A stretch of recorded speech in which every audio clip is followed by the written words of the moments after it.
As cargo moves from Mexico to Arizona, Customs and Border Protection and the Arizona Department of Transportation can track truckers and their cargo. But the head of ADOT says trucks without drivers would reduce the risk of smuggling.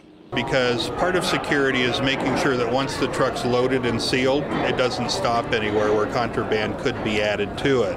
TuSimple is developing self-driving trucks in Tucson. TuSimple's co-founder says companies know a self-driving truck is harder to hijack, and robot drivers are harder to corrupt. Some bribery issues, they give the driver some money and the driver would just do drug trafficking for them. One of the propositions at this conference is that a lot of people don't even care if they have a car anymore, especially if they can have something like this self-driving bus known as Ollie. You get on board this and then you pick up your smartphone and you tell it where you want to go.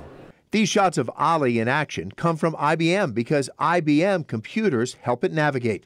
The bus comes from a Phoenix company called Local Motors. Now, say someone else has stepped on, their directions conflict with mine. What happens? It'll make selections, and what it'll do is it'll look at the best route for the two different riders, and it'll make a decision based on the timing and the need for those riders, and it'll allow the two riders to work together simultaneously.